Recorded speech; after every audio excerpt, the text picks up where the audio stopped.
Welcome back, everyone, to Hearthstone Battlegrounds, Lobby Legends Magic of Azeroth. Thank you so much for watching us all throughout the weekend. It's been a pleasure to cast all of these fantastic players in their struggle to become the lobby legend of this particular tournament.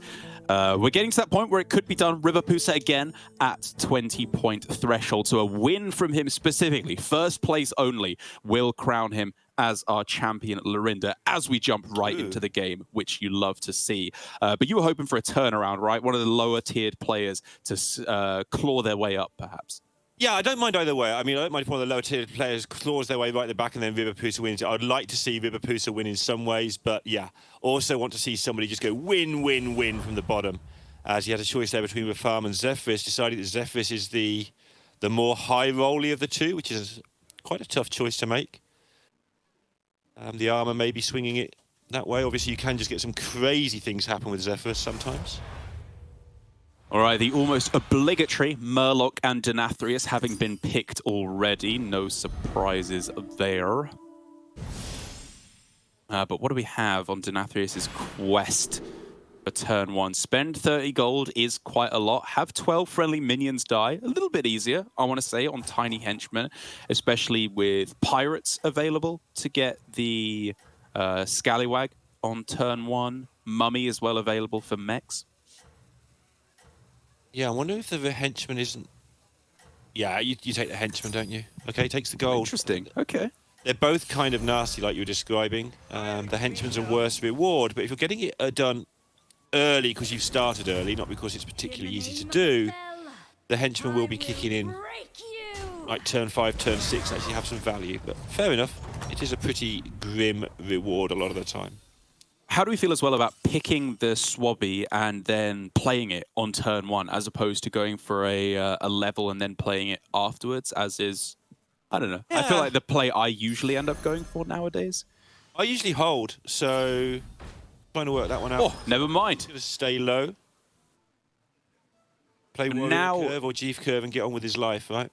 Right, okay. Because now he is holding it, right? Because next turn he's got level by... freeze the Scallywag, oh sorry, the Swabby again. Or just take a 3, depending how he feels. Or take a 3, yeah, exactly. You have options. Also, because he's got to spend 30 gold, right? He might take the Naga next turn as well for the coin, to see what that does. That's true. Yeah, it could be like buy coin, buy the Scallywag instead. There are, again, ways that you can maneuver this.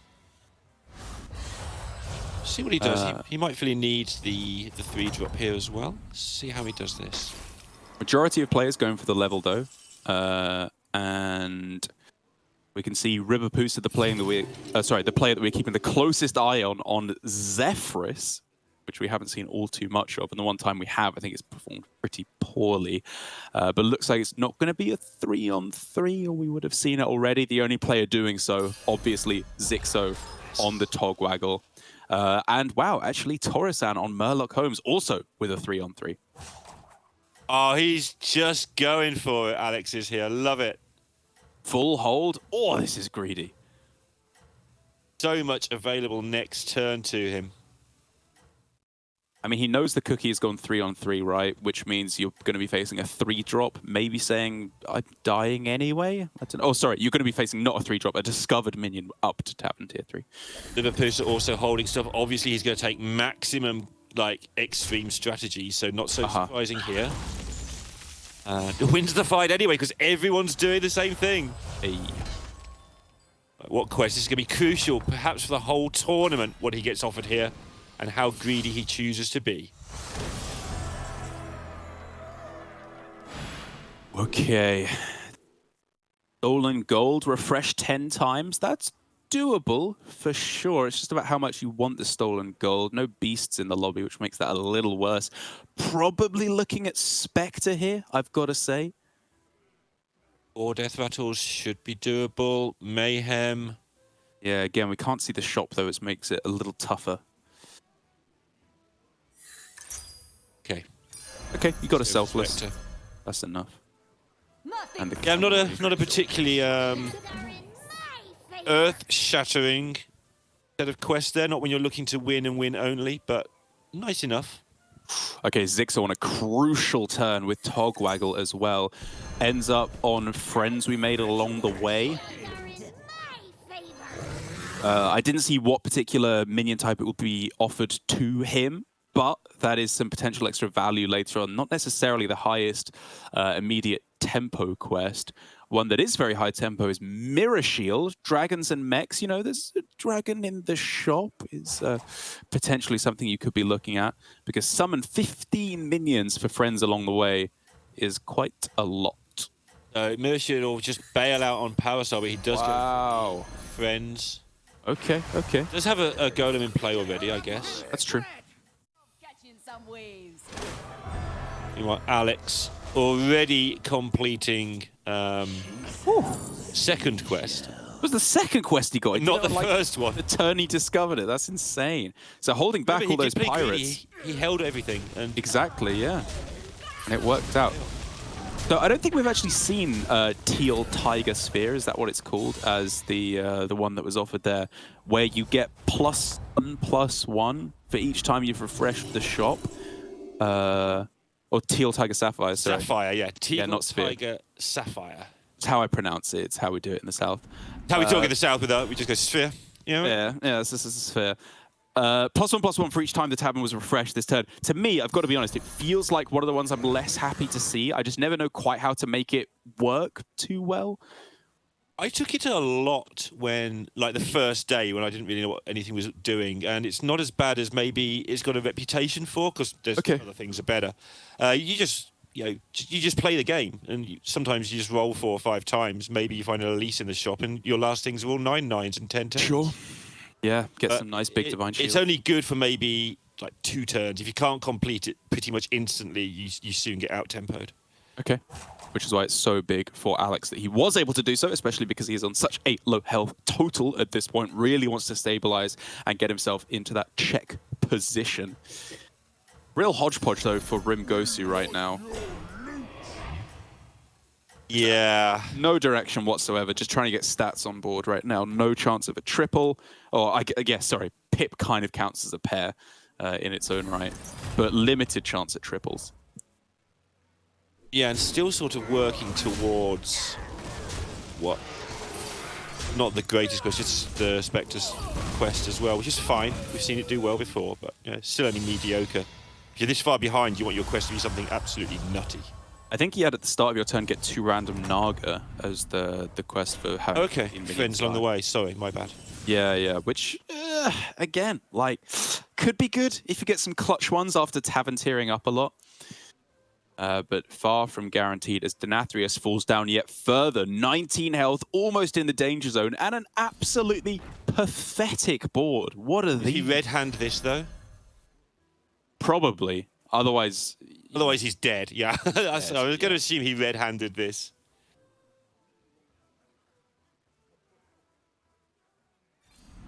All right, let's roll into a Divine Shield. Shield. And take 2 cards, yeah. Mech, like, you can go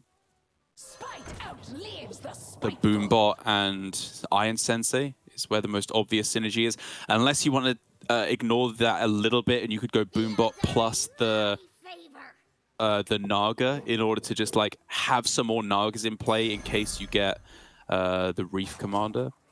But I feel like it's just Iron Sensei and the Boombot. It might just be Iron Sensei and pass. Hold something in hand. I guess the red hand does incentivize you to do so. Fair enough. That one big minion should be able to... It shouldn't run into poison this early in the game with no Murlocs in, so... Should be able to take down most opposition stuff and not take too much damage. Why is Ribapusa not taking damage? Why aren't people hitting him? Yeah, it's just kind of not, isn't it? It's just not. Like, he won that fight going into the quest turn, right? Like, why isn't the opponent going max tempo there?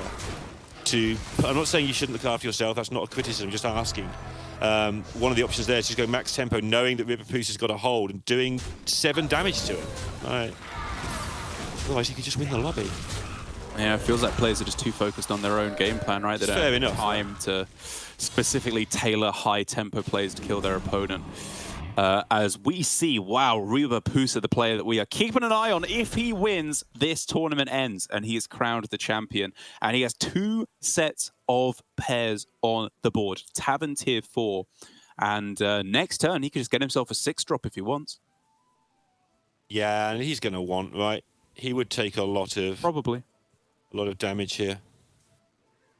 I mean, he's probably going to take a lot of damage here. He has a snail cavalry, but that's it. Everything else is almost irrelevant.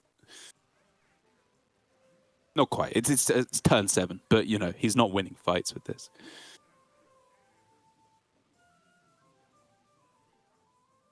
Let me see Yun Chang leveling up there. We haven't really seen anything from him so far, but he hasn't been losing fights so far, so clearly something working in his favor at the moment.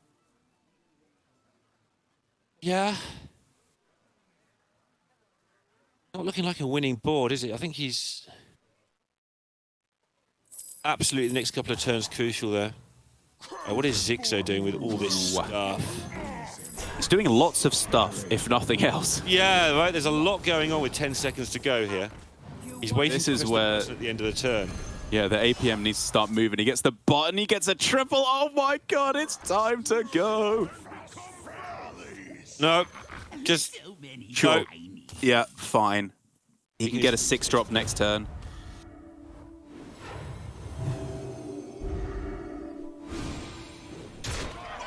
Trying to process all these low numbers and a 20-29 at the end. It just goes straight into Divine Shield. Needs to be mopping things up, really. Glory of Zixo's day. Or like it. Looks like Zixo can just clutch this one out. 50-50, misses it, okay, takes another unfortunate loss. Yeah, it crashed straight into the Divine Shield, which is the one thing it didn't need to crash into, the large minion, but he's got a really good turn coming up here. He does indeed. Wow, a lot of stuff popping up there on the left-hand side of the screen. Quests going crazy, leveling up, triples, everything going on now. River Pusa took a lot of damage. We saw that he'd set himself up with the Zephyrs to have a good turn this turn, though. Yeah, okay, things really starting to happen for Zixo there.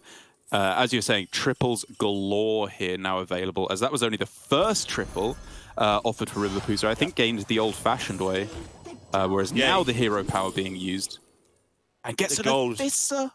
Yeah, this is nice. He hit the gold, which he really needed. He's got a chance of getting another Thissa, obviously, as well, if he levels next turn. Or if he just hits another pair, he's got the hero power still ready to go next turn, right?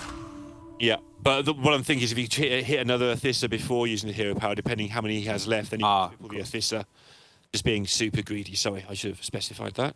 No, it's fine. I think that was his first one, though, because he doesn't have any other golden minions, and it was a natural, wasn't it? The one he sold, the gold. The Gambler. I think so, unless he hero powered at the end of last turn, which I don't think he did. I don't think he did I could be wrong. Yeah. Seemed to feel like he sort of was put the brakes on because time was running out. Right. Problem is, of course, there's a lot of different Nagas here, which is good for the moment to just get spellcraft synergy. But you do really want to be narrowing it down to 3, I think, as soon as possible, rather than the full 6. His brand's pretty large. Oh, the hero. Yeah, the minion itself is not, but the... the hero brand. Because of the minion brand, presumably. Yeah. Very threatening. Minion brand. Getting him out there. All right. It's a balanced diet. Down to one more loss available. So does need to get it done this turn, or we are going to see other people getting into check. Whoa. One of the ways you can stop people from winning the lobby is to win it yourself, as you know. Oh my god, so much stuff. Oh, I guess it was actually the quest that gave him the completion on the Gambler at the end of the last turn, which does make sense. As he gets another on the Pashmar here. Discovered this time, probably going to end up being a Critter Wrangler for pure stats, but it's no pairs. Could go for Orgazoa, I guess, on the triple, which is very strong. For sure. He did press the button there, just all displayed in backwards order, I think. Yeah, right. And he is on Tavern Tier 6, so Athissa is available here. Ends up with another Critter Wrangler instead. Another Myrmidon offered. Would you consider going for that for the triple instead of just doubling the stats? I don't want to do it for the stats, but to stay alive might be essential here. He's got a lot of stuff in hand that can buff. He already has one, though, right, I think? Yeah. Depends on what he's up against and how he feels that's going to go down. He's up against this. This is large. What is this? Just large stuff. Just what is this, stuff. actually? It's a really good question, Derek. I'm going to listen to you. What is this? Well, I don't know the name of that card, but the Twilight Watcher, whatever it's called, that one? 5 of them. There are 5 of them, yeah. All right, let's just see what happens. There are some dragon fireworks going to be going on here. Pew, pew, pew, pew. Oh how many buffs? God, that's so sick. I don't even know what this is. Or a wind Demolish. fury. That's what it is. Yeah, it's just kind of gone. That's not even close, is it? No. And they're opposed with a double Wrangler there. Well, okay, these have high attack. It's kind of close. It's definitely not lethal damage that Alicia Sam is taking, and he has some real scaling potential with all of those dragons just buffing up turn after turn after turn. But with Riverpusa surviving that and those dragons not be able to do enough, now he's going to start getting the benefits of all these Goldens in play. Until all right, now, come he's on. sort of struggled, but now he's in position where he could win this lobby. It's definitely possible from here. Still no Athissa, though. We really, really want to be rolling into one of those. Mm-hmm. Or tripling. Doesn't want to press the hero power, even though he, of course, has two Foe Reapers, 2 Wave Riders. Right. Safety restrictions offline. He's actually getting rid of those pairs to avoid accidents when he does press the button. Setting up for something. Yeah, looks to just be hoping to triple into the Athissa. Very nice keeping the Wave Rider in hand for as long as possible, right? To avoid buffing it where he doesn't need to. Until he has the chance to hit the second Athissa. Yeah, just really nice ordering. And now loads of stuff. Gonna have a big flying Foe Reaper of Death. This could be looking at the turn that could potentially set up the win for the whole tournament here, because this was a heck of a turn of Battlegrounds. This Foe Reaper was a lot better than I was expecting it to be. It's absolutely huge. That's just winning these fights on its own. Yeah, to the point where actually he went, you know what, 62 attack, that's enough. I'm going to buff some other things. Yeah. And he's going to start knocking people out here. Every single fight.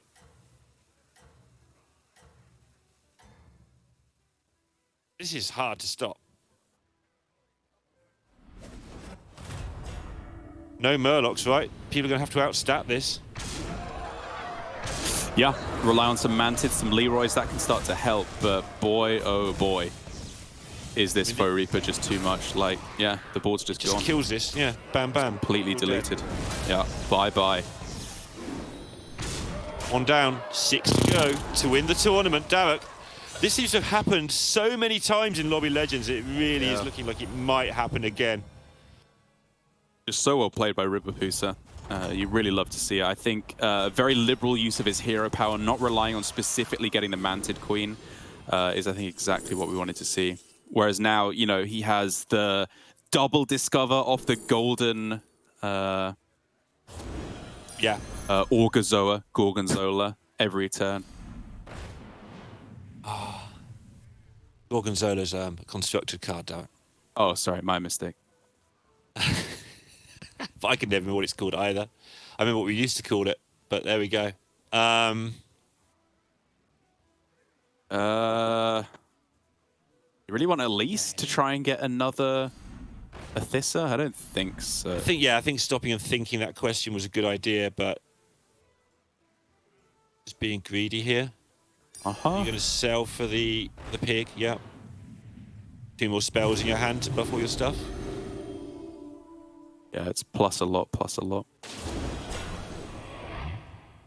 Then we've got to think what we're losing. Orgazoa really doesn't want to go yet when you're so strong.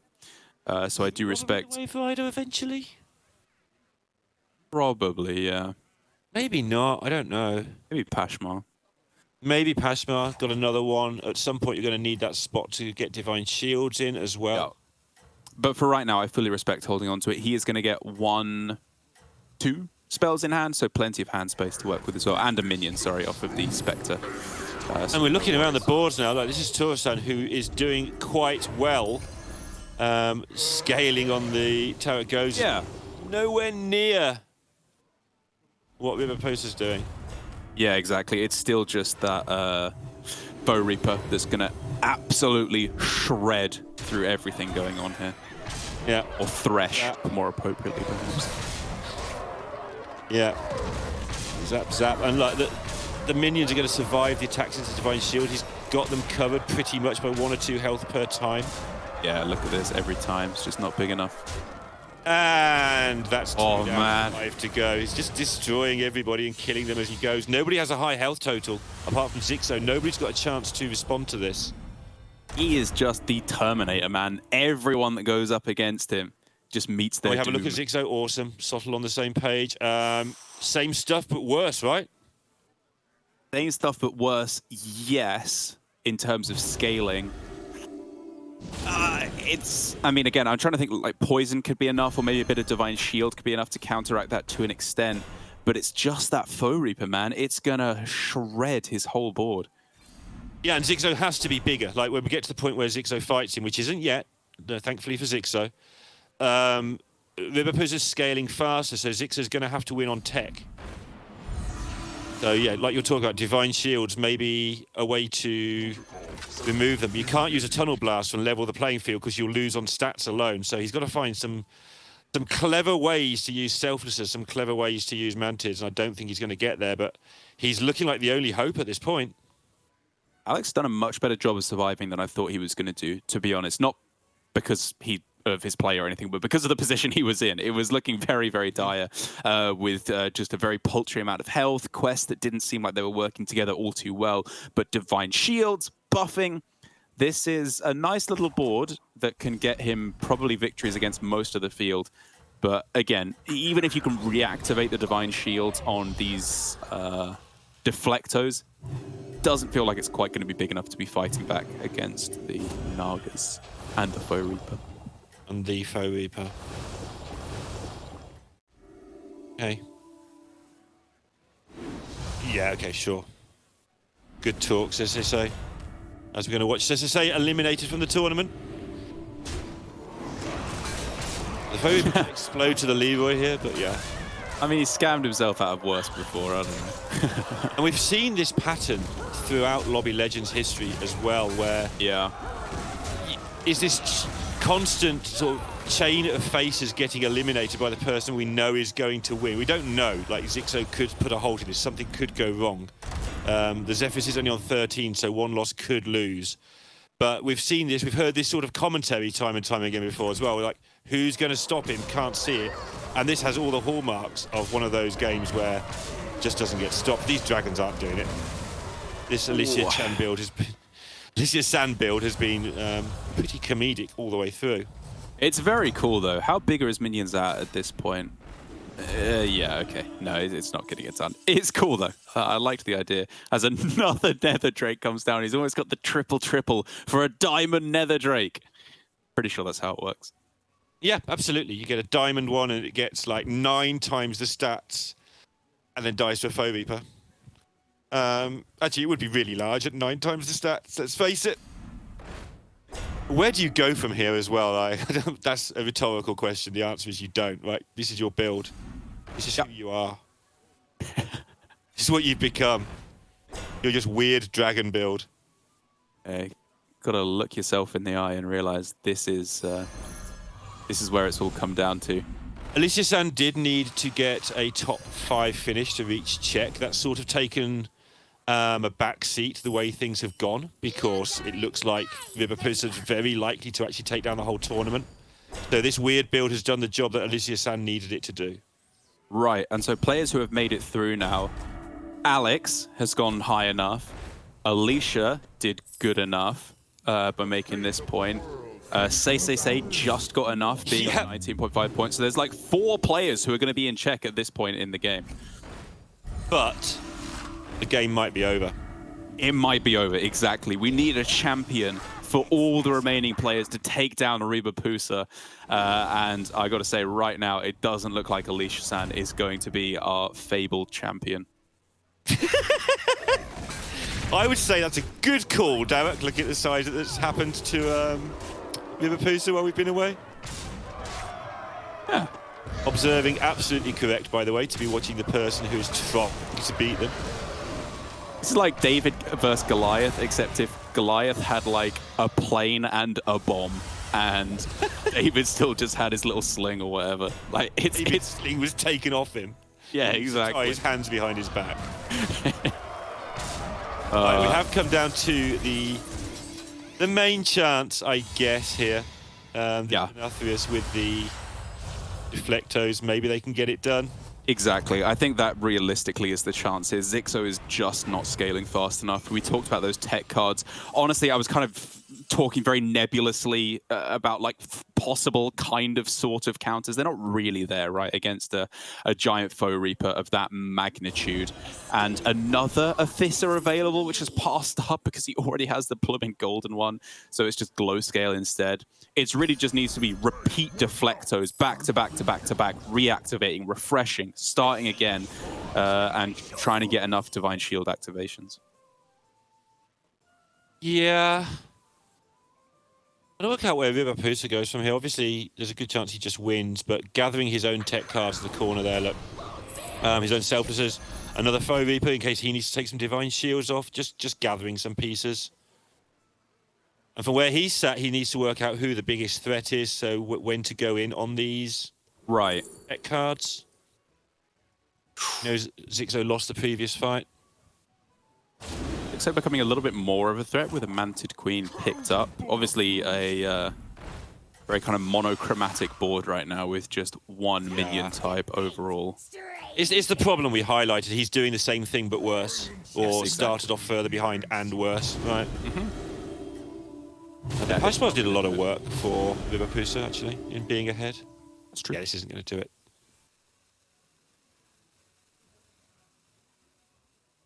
Road Boar ends it, dude. That's the difference maker. Yeah, that's the shield procer, obviously, but even so, yeah, it's probably not enough. Probably. I mean, he's got one big minion against this army of nonsense. Oh no, come on. We haven't got a disconnect issue, have we? Oh, no. Please tell me this is no. just spectators. It doesn't look like it though, man. Ariba Pusa looks upset. Oh no!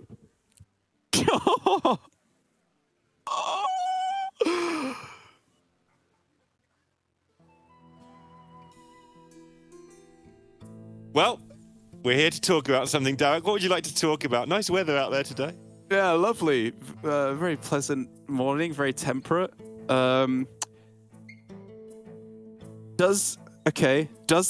won't know the ruling, right? Yeah, but like ask, we won't know the ruling. not the ruling. No. I'm not asking the ruling. No. I'm asking what is that the lobby crashed or is that just? I mean, like... the observer is making a comment or two in Discord that seems to imply the lobby has crashed. Right. They can't get. If it works the same way as the ladder. Oh, dude, no! We've just been told they can't make it back in. Oh. Well, That sucks, dude. And that is a heartbreaker for Ariba Pusa because, like, there's nothing we can do. There's nothing we can say. It is what it is. But for Ariba Pusa, that was a winner that's just gone down the toilet. yeah. I mean, it looks that way, the double deflectos. Again, if you could actually prove it's the winner that's gone down the toilet, that's different. But the double deflectos always have that small chance. So we'll wait and see what the ruling is going to be. Fantastically played by Ariba Pusa. There had nothing going on in the early game. Let's talk about what actually happened in the game, because that's all we can do. Had nothing going on. Took what looked like not a particularly exciting route, but did play very aggressively early. Held his whole hand going into the quest, which we're seeing more and more people do now. Yep.